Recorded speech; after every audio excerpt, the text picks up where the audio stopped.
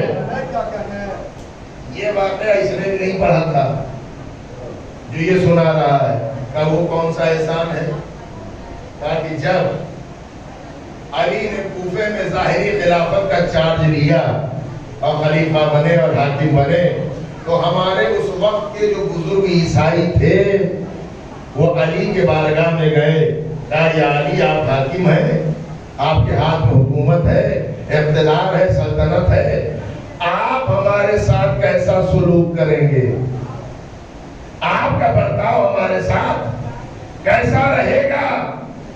جملہ ایک ہی ہے جو میرے مولا نے کہا تھا۔ میرے مولا نے جب پوچھا کہ آپ کے ساتھ آپ کا سلوک ہمارے ساتھ کیسا رہے گا، اس لیے کہ پچھلا سلوک اور پچھلا ماحول ہمارے حق میں نہیں تھا، آپ کیسا سلوک کریں گے؟ تو میرے مولا نے ایک ہی جملہ ان عیسائیوں سے کہا کہ جو سلوک ایک انسان کا دوسرے انسان کے ساتھ ہوتا ہے وہی سلوک ہمارا رہے گا، وہی برتاؤ ہمارا رہے گا۔ تو میرے عزیزو یہ ہے وہ کردار زمانہ جس کا قائل ہے۔ اب سنیے آپ، منگل کے دن بیعت ہوتی ہے، ٹھیک ہے، علی کے ہاتھ پر، اور پورا نقشہ مولانا نے نہج البلاغہ میں کھینچا ہے، ساری قوم آ گئی، سب آ گئے، یہ علی آپ کو بیعت کرنی پڑے گی۔ علی اپنی شرط پہ قائم ہے، علی کو خلافت کی ضرورت تھوڑی ہے، وہ تو ہے خلیفہ، اور مشکل جب بھی آئی تو علی ہی تو یاد آئے۔ میں اکثر یہ جملہ کہتا ہوں کہ کوئی ایسا نہیں ہے جس نے علی سے پوچھا نہ ہو، کوئی ایسا نہیں ہے جس نے علی سے آ کے سوال نہ کیا ہو، اور کوئی ایک دکھا دو جس سے علی نے پوچھا ہو، نہیں اور کیا؟ سب نے علی سے پوچھا، علی نے کسی سے، سب کا علی سے پوچھنا، علی کا کسی سے نہ پوچھنا اس بات کی دلیل ہے کہ علی تمہارا بنایا ہوا نہیں ہے۔ سب آئے بیعت کر لی، منگل کے دن سنیے گا ذرا سا، بیعت ہو رہی ہے۔ اچھا جب منگل کے دن بیعت ہوئی تو جمعہ کتنے دن بعد آئے گا؟ اب آپ بولیے، بدھ 2 دن کا گیپ ہے بیچ میں، ٹھیک ہے، منگل کو بیعت ہوتی ہے، بدھ اور جمعرات۔ جمعہ جب آیا تو تاریخ کہتی ہے قسم بخدا کہ جمعے سے 1 گھنٹہ پہلے ہی پوری مسجد فل، سمجھ رہے؟ کچھ لوگ اس لیے کہ نئے نئے آئے ہیں ہمارا چہرہ دیکھیں گے،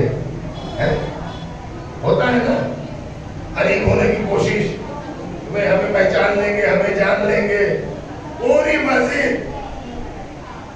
اور یہ پہلا جمعہ ہے میرے مولا کا ظاہری یہ خلافت کے بعد کا پہلا خطبہ ہے، علی پہلی بار خطبہ دیں گے خلیفہ ہونے کے بعد۔ مجمع مسجد میں بالکل بھر چکا ہے، صبح سے ہی لوگ مسجد میں جگہ لے کر بیٹھے ہوئے ہیں کہ ہم پہلا خطبہ علی کا سنیں گے۔ اور میرا مولا پہلی بار بالکل عین وقت پہ جا رہا ہے، ورنہ میرا مولا مسجد میں پہلے چلے جاتے تھے۔ یہ پہلا خطبہ بالکل ٹائم پہ، جب وقت ہوا تو میرا مولا گھر سے نکلا۔ جب گھر سے نکلا تو مسجد میں تو سب لگی ہوئی ہے پیچھے تک، میرے مولا نے آگے جانا چاہا، آگے جانا چاہا۔ اب آپ دیکھیے قسم خدا، جو لوگ بیٹھے ہوئے تھے نا، یہ لگے آپ کہاں جائیں گے، آپ کہاں جائیں گے؟ تب جانے تو کہا نہیں، راستہ نہیں ہے۔ اگر آگے جانے کا اتنا ہی شوق تھا تو پہلے سے آئے ہوتے۔ ہم 3 گھنٹے سے بیٹھے ہوئے، 2 گھنٹے سے یہاں بیٹھے ہوئے،